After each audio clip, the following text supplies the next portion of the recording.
क्यों? आज मैं ऐसी जगह पे हूँ और ऐसी शख्सियत से रूबरू कराने का प्रयास करता हूँ, जो कि अपने आप में एक अलग कीर्तिमान स्थापित किया है एक छोटी-सी उम्र में। मैं जहाँ बैठा हूँ, वो कभी कुंदनपुर के नाम से जाना जाता था, आज उसका नाम कुदरकोट है। और कुदरकोट की अगर बात करूँ तो यहाँ माता रुक्मिणी का ये कभी घर हुआ करता था और भगवान श्री कृष्ण ने रुक्मिणी की शादी यहीं हुई थी और महाभारत युद्ध पूरे तरीके से किस तरीके से भगवान श्री कृष्ण की शादी हुई थी, वो भी गीता में पूरा दिया गया है। कभी कुंदनपुर के नाम से और रुक्मिणी के नाम से जाना जाता था ये कुदरकोट। आज दीक्षा शास्त्री के नाम से जाना जा रहा तो कोई बहुत हैरतअंगेज बात नहीं है और आने वाले समय में कभी चीजें और आगे जाने वाली हैं। एक छोटी-सी बच्ची जिसने 13 साल की उम्र में आध्यात्म की दुनिया में कदम रखा, आज अपने 3 से 4 साल के करियर में इस मुकाम पर पहुँची है। बात करने का और जानने की शुरुआत प्रयास करता हूँ कि सफ़र कहाँ से शुरू हुआ था और आज किस मुकाम पर पहुँचा है। दीक्षा जी सबसे पहले तो आपका स्वागत धन्यवाद है। जी। दीक्षा जी बहुत छोटी-सी उम्र, अल्पायु 13 साल की उम्र, बच्चों को बहुत ज़्यादा बोध नहीं होता। उस समय आपने शुरुआत करी थी। क्या ज़हन और दिमाग में क्या रहा था? कैसे शुरुआत? शुरुआत तो बस ऐसे ही हो गई थी, सभी लोग देखते थे बचपन से इस काम में आस्था थी हमेशा से और बचपन से ही हम पूजा-पाठ में ज़्यादा रहे, भक्ति भाव में रहे, तो हमने सोचा हमें ज़िंदगी में बस यही करना है कि बस केवल भगवान की भक्ति ही करनी है। जी। अच्छा भक्ति की अगर बात करें, शुरुआत कहाँ से हुई थी? वो समय क्या था? सोचा क्या था? ज़हन में क्या था? सोचा तो कुछ भी नहीं था बट पहले तो भक्ति भाव करते रहे, फिर मेरे गाँव में एक शास्त्री जी आईं, रविता शास्त्री जी, तो फिर मैंने उनको देखा, उनसे पूछा भी, बट उन्होंने मेरा सपोर्ट नहीं किया। तो जब उन्होंने सपोर्ट नहीं किया तो मैंने खुद सोचा कि कुछ भी हो जाए हमें इसी लाइन में जाना है और भगवान की भक्ति करना है, दूसरों लोगों को समझाना है कि सबसे अच्छा यही काम होता है कि संसार में कोई किसी का नहीं होता है, केवल भगवान ही होते हैं अपने। देख लिया दुनिया का सारा नज़ारा, ना हम किसी का, हाँ, ना कोई हमारा। एक बात और आपसे जानना चाह रहा हूँ, परिवार में कौन-कौन है?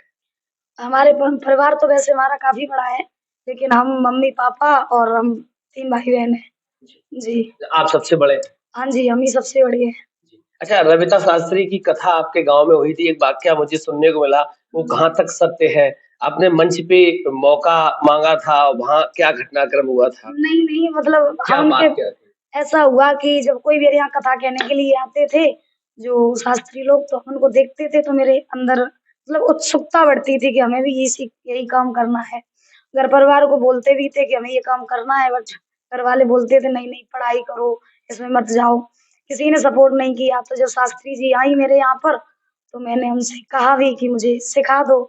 तो मुझे कुछ नहीं आता था और इस चीज़ में मैं मतलब इंटरेस्ट कम था, जब फैमिली का सपोर्ट नहीं था, तो हम भी आगे कदम नहीं बढ़ाते थे। तो मैंने एक बार उनसे कहा कि मुझे सिखा दो, तो बोली कि हम सिखा देंगे, पहले आप कुछ करो, तो कुछ करके दिखाओ कुछ मुझे। करके दिखाओ, आपको कुछ आना चाहिए तब हम आपको सिखाएँगे। तो हमने सोचा फिर पता नहीं तो वो मतलब बड़ी वक्ता थी, उनका नाम चलता था पहले, अभी भी चलता है, लेकिन हमने सोचा पता नहीं सपोर्ट करेंगी या नहीं करेंगी, फिर मैं खुद से ही करने लगी।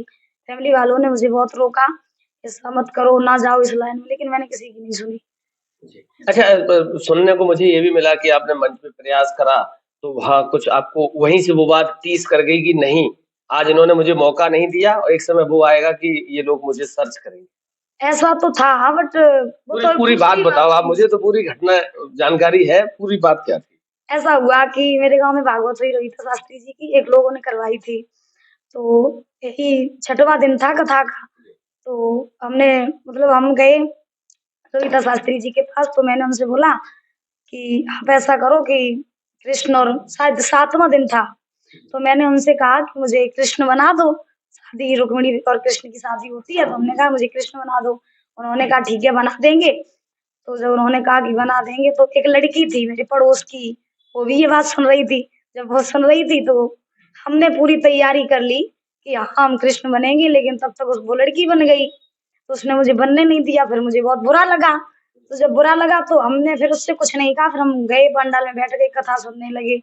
तब मैंने ये बात का प्रण किया कि कुछ भी हो जाए हम इस मंच पे बैठेंगे, कथा भी कहेंगे और एक समय ऐसा आएगा जब इन गाँव वालों को हम करके दिखाएँगे। तो आज वो सब मुकाम आज हासिल वो करके हाँ, दिखा दिया। आज वो करके दिखा दिया मैंने और सब कुछ अच्छा हो गया भगवान की कृपा से। अच्छा जब शुरुआत करी थी, माता-पिता का, परिवार का सहयोग कैसा रहा था? और आज उस उन सब चीज़ों में बदलाव कितना है? वो बदलाव तो क्या, जब हमने इस लाइन में कदम रखा तो घर पर वालों ने मना किया कि नहीं ऐसा मत करो, इसमें मत जाओ, पढ़ाई लिखाई करो, बट मैंने माना नहीं, किसी की बात नहीं सुनी मैंने। आज उम्र कितनी हो आज हमारी उम्र हो गई 17 साल। गई? पहली कथा जो करी थी वो कितने, तब उस समय कितनी उम्र? हम 8th क्लास में पढ़ रहे थे तब, और 13 साल के थे। तो 13 साल में पहली कथा कर दी? पहली कथा मैंने की थी जाकर के बरेली में। मतलब पहली कथा वो भी सीधा बरेली? हाँ, सीधे आसपास भी कहीं मौका नहीं मिला? आसपास भी नहीं गए थे, हम सीधे बरेली गए थे। मतलब बरेली में एक पागल खाना भी है, वहाँ सब भगवान के दीवाने थे, मतलब पागल थे, सबसे पहले वहीं बुला लिया? हाँ, मैं वहीं गई थी, सबसे पहले वहीं गई थी।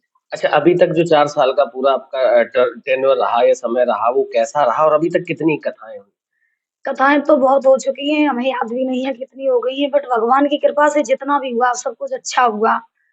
लॉकडाउन जब लगा था तब हम सीख रहे थे, जब से लॉकडाउन खुला उसके 1 साल बाद इतनी प्रोग्रेस मैंने की। अभी तक संख्या कितनी होगी किसकी? कथा की? कितनी कथा होगी?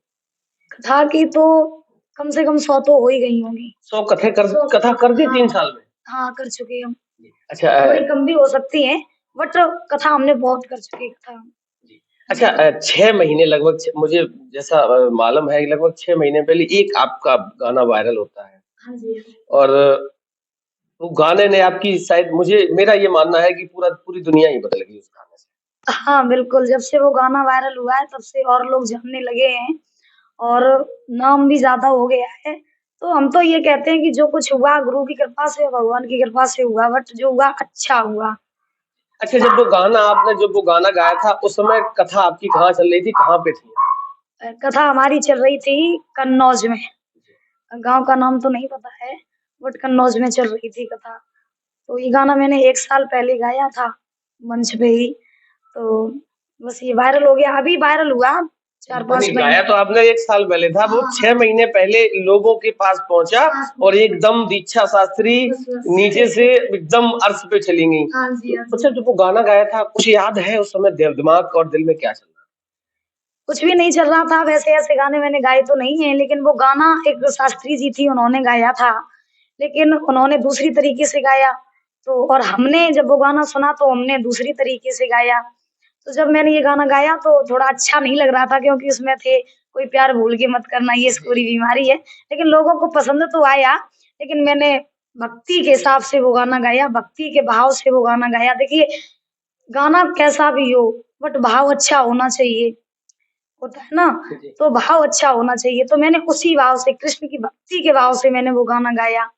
उसी लोगों को कोई अच्छा भी लगा, बहुत से लोगों को, लेकिन लोग ये भी कहते हैं गाना अच्छा नहीं है।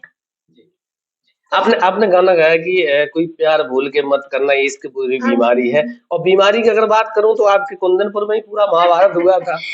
हाँ, महाभारत तो मतलब यहाँ कुंदनपुर में नहीं हुआ था, यहाँ तो भगवान श्री कृष्ण की शादी हुई थी। हाँ हाँ, वो रुक्मिणी जो थी हाँ, वो यहीं की थी, लेकिन जब रुकुम और भगवान कृष्ण का युद्ध यहीं हुआ था।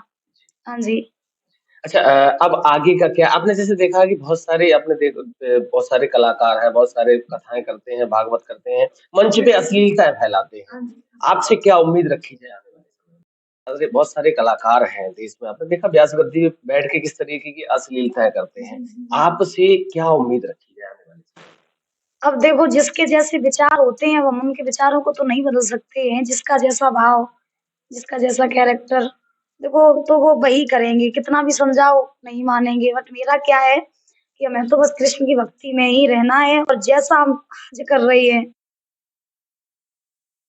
भक्ति में ही रहना है। लोगों को बस समझाना है कि कलयुग चल रहा है, कलयुग में पाप हो रहे हैं। बहुत से लोग ऐसे हैं जो समझते हैं, बहुत से लोग ऐसे हैं जो नहीं समझते हैं कृष्ण की भक्ति को। कोई लोग तो मजाक में ले जाते हैं, और कोई सीरियस होते हैं भगवान को लेकर के। आज का हमने देखा, लोगों से पूछो चोरी करते हैं, लोगों से पूछो चोरी क्यों करते हो, तो क्या हुआ, कृष्ण भगवान ने भी माखन चुराया था। अब उन लोगों से ये कहा जाए कि कृष्ण भगवान ने तो गोवर्धन पर्वत भी उठा लिया था। लोगों से पूछो नशा क्यों करते हो, तो क्या में? तो हुआ, फिर भगवान भी शराब कर दिए। भोले बाबा भी करते थे। उनसे पूछो, भोले बाबा ने तो विष भी पी लिया था, भोले बाबा ने तो विष भी पी लिया था। भगवान से आजकल के लोग अपनी तुलना कर रहे हैं, तो ये बहुत गलत है। और देखिए, अब हमारे कहने से क्या होगा, दुनिया बदल नहीं जाएगी। ठीक है, हमारे जैसे पता नहीं कितने कितने उच्च लेवल के अच्छे वक्ता कथा कह रहे हो, हम तो अपने आप को कुछ नहीं समझते हैं। ना ये समझते कि हम वक्ता हैं, ना ये समझते हम शास्त्री, हम कुछ भी नहीं समझते, तुच्छ प्राणी हैं और छोटे बन के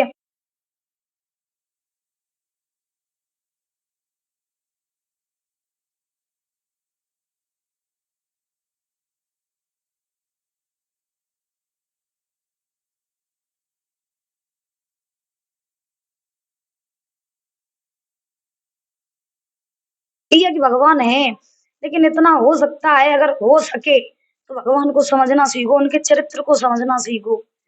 सोशल मीडिया का दौर है, आपने देखा है कि बिल्कुल। जितने भी कलाकार हैं उनके मैंने बहुत सारे लोगों के कमेंट्स पढ़े हैं जब समय होता है हमारे पास। हाँ। आज तक आपको कभी लगा कि आपके पास ऐसा कोई कमेंट आया हो, किसी ने गलत कमेंट किया हो, कभी ऐसा हुआ? नहीं, आज तक कभी ऐसा नहीं हुआ कि लोगों ने मुझे गलत दृष्टि से देखा हो या कोई गलत कमेंट की हो, क्योंकि मैंने आज तक ऐसा कोई काम ही नहीं किया। हम जो भी करते हैं, हमें जितना पता होता है लोगों को हम उतना ही बताते हैं। अब जो हमें खुद नहीं पता होगा तो दुनिया वालों को हम क्या बताएँगे, क्या समझाएँगे लोगों को? इसीलिए हमें जितना आता है हम लोगों को उतना ही समझाते, उतना ही बताते हैं। हाँ जी, जी। जी। आखिरी सवाल आपसे है हाँ जी। कि व्यास गद्दी पे जब आप बैठती हैं तो आपका उद्देश्य क्या रहता है? समाज को संदेश क्या रहता है? समाज को संदेश हम ये देना चाहते हैं कि कलयुग में जितना हो सके उतनी भगवान की भक्ति करनी चाहिए और संसार से थोड़ा दूर हट करके भगवान की शरण में आ जाना चाहिए, तो कलयुग से आप पार हो जाओगे। और अगर संसार में ही पड़े रहोगे तो आप जानते हो कि दुनिया केवल स्वार्थ के लिए जी रही है। मतलब है तब तक रिश्ता है, मतलब नहीं है तो रिश्ता नहीं है। आजकल अपने लोग भी अपने नहीं हो रहे हैं, तो दूसरों से उम्मीद भी क्या रखी जाए। तो इसीलिए हम तो कहना चाहते हैं कि संसार से हट कर के भगवान की शरण में आ जाओ, और जो भगवान की शरण में आ जाएगा वो कलयुग से पार हो जाएगा। जी, बस। जी, आखिरी सवाल आपसे है, जी। वही लाइन जिससे एक नई पहचान मिली, दोबारा से हम और हमारे दर्शक सुनना चाहते तू चाहे जितने कर ले सितम, ये मर्जी श्याम तुम्हारी है, कोई प्यार भूल के मत करना, ये इसको भी बीमारी है। हैं। बहुत-बहुत धन्यवाद दीक्षा जी बात करने के लिए, हमारी तरफ से आपको आने वाले नववर्ष के लिए और आपके उज्जवल भविष्य के लिए बहुत-बहुत बधाई, बहुत-बहुत धन्यवाद। शुभकामनाएँ, धन्यवाद।